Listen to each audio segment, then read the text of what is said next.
Thank you very much for coming. Our next speaker needs little introduction. He's been motivating people throughout the weekend. Let me welcome, all the way from South Africa, Chief Mandela.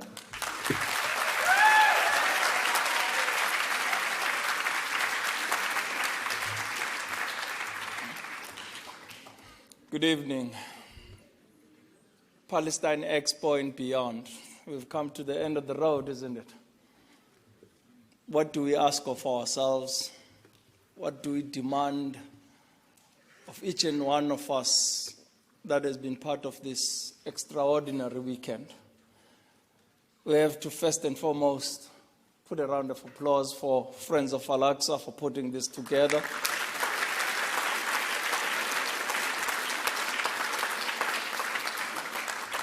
Also, give a round of applause for the Palestine Expo, the volunteers in particular that have made this a reality. If you don't know the volunteers, it's the black shirts that have been looking after us for the entire weekend and making sure that they are pulling one of the best Palestinian experiences I've ever witnessed.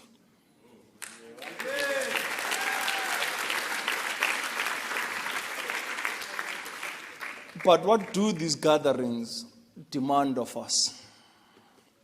Why do we travel great lengths of distance all the way from South Africa, Gideon Levy, all the way from Israel, to come in here and engage on what my grandfather coined as, I quote, the greatest moral issue of our time, close quote, yet the world remains silent on the matter.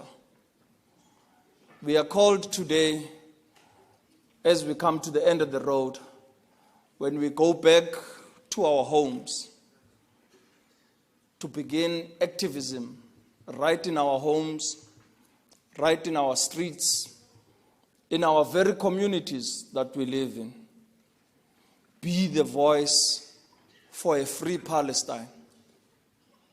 Ensure that in your very own home, that spirit translates from the grandparents to the parents to the grandchildren, so that the baton from one generation to the next is continuously handed, and we continue speaking on this issue. I will return and head back to South Africa. And I must say that Gideon, in the post-apartheid era, since 1994, the biggest protest and marches you've witnessed in South Africa that draw crowds of about 100,000, 120,000 have been on Palestine. And when we march as proud citizens of South Africa, cognizant with our past, where we're from, and very grounded in the present. And we march as Africans, Indians, coloreds, whites, across racial backgrounds, but also across religious backgrounds. Muslims, Jews, Christians join hands in the fight for a free Palestine. We want to call on you in your very remote communities, in your urban centers, wherever you may be, become a voice for the Palestinian struggle.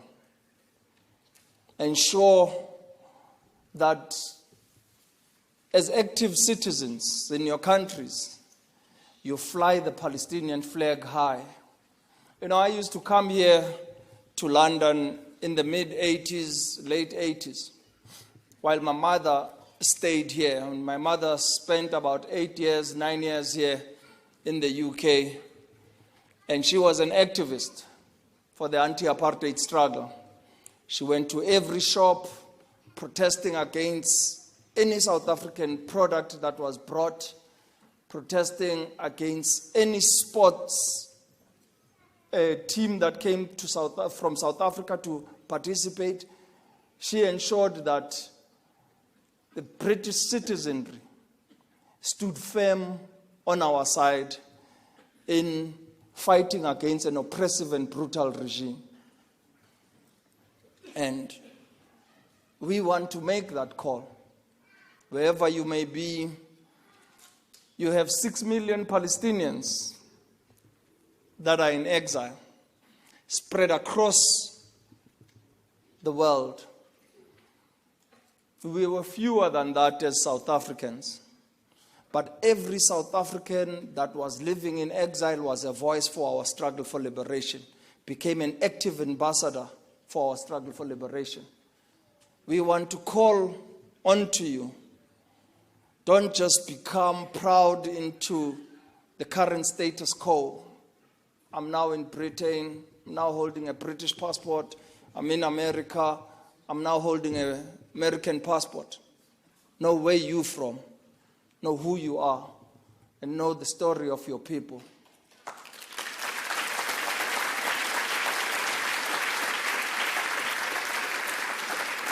You have to become the voice of change. You have to ensure that you mobilize wherever you are in the world.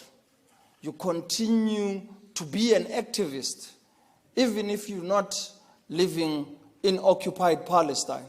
You have to ensure that you continue to mobilize support, you continue to fight the cause. As South Africans, we faced an oppressive military regime, one of the best the continent has ever seen. It was impossible for us to fight and win. But we continued and mobilized South Africans across non-racial and non-sexist lines. And in doing so, we were able to showcase the brutality meted out on South Africans on a daily basis. And that got the attention of the world. And I want to call on the Palestinians living under the most brutal regimes that we have experienced. You know, Gideon, we always make this mistake of trying to compare apartheid South Africa and apartheid Israel. I'm one of those people that went to the West Bank. And what I saw there was the worst form of apartheid I've ever witnessed.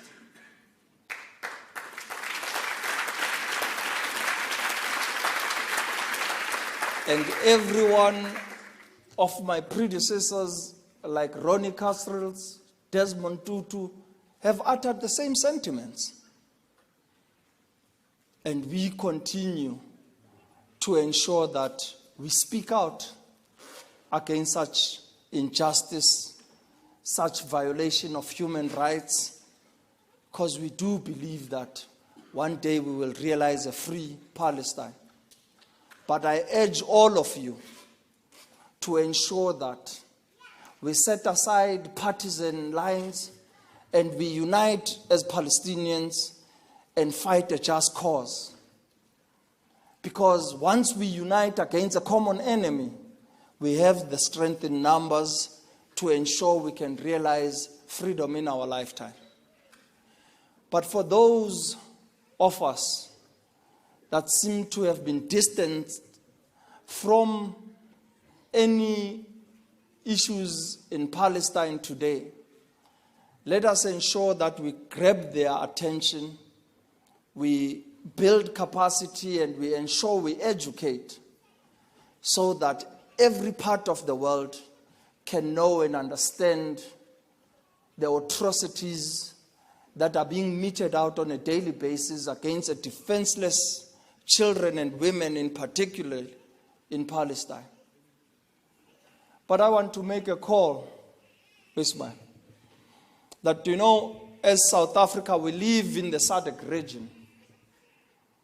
And this issue often becomes silent in our neighboring countries. And I hope that as well here in Britain, you don't become comfortable that you have an active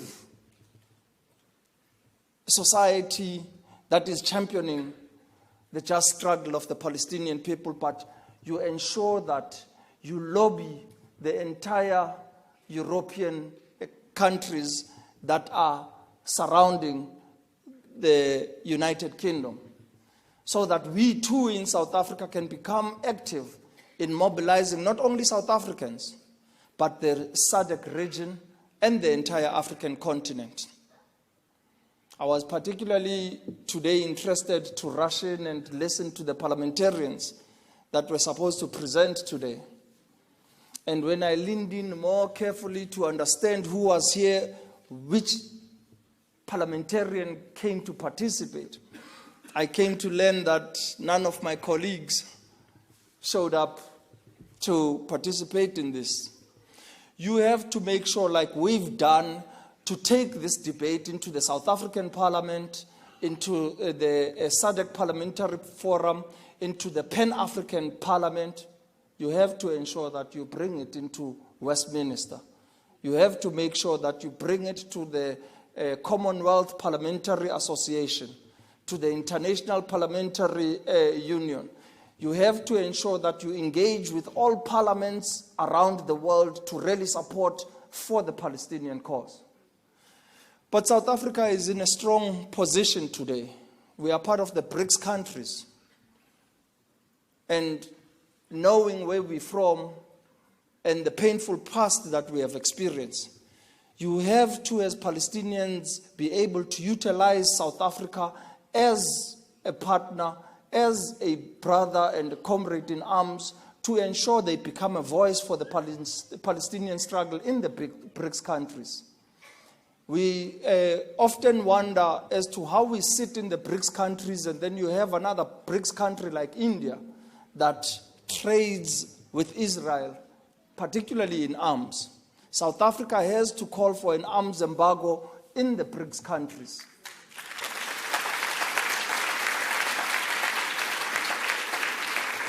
But South Africa will also be sitting as the chair of the African Union. Today we are witnessing the Zionist lobby becoming very strong in Africa. They are beginning to make grounds on countries that we know to be traditionally strong supporters of any struggle for liberation of the oppressed people. Yet today they are beginning to have a listening ear for Israel because a carrot is being dangled in front of them in terms of desalination systems and water solutions, which Africa yearns for. We have to ensure that we are active in the African continent and we are able to convince African countries to look just further behind. Colonialism, our own struggle for liberation, makes us to be very clear about what oppressive regimes we've had to overcome. And only because we know that painful past makes us automatically supporters of the Palestinian cause. And lastly, as I conclude, South Africa sits today in the UN Security Council. And you have to ensure that you lobby South Africans to be the voice of the oppressed nations around the world. South Africa has to ensure that the Palestinian issue is paramount in the UN Security Council. And now that today, our 2 days has come to an end, we are at an end of the road, the reality is that there is a lot more ahead of us. We need to reach out to one another, make sure that we continue the work that was so adequately expressed by various speakers that we've heard here. And we carry the message throughout the world. And these tools today have made it very easy for us to connect. I have sent many messages back to South Africa that had found themselves around the world to people saying, Nelson Mandela's grandson was there. But please ensure that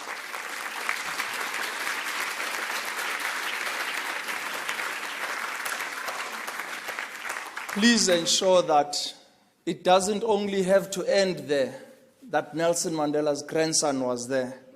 Because my grandfather would have said, when we conclude this session, sometimes it falls upon a generation to be great. You can be that generation. I thank you.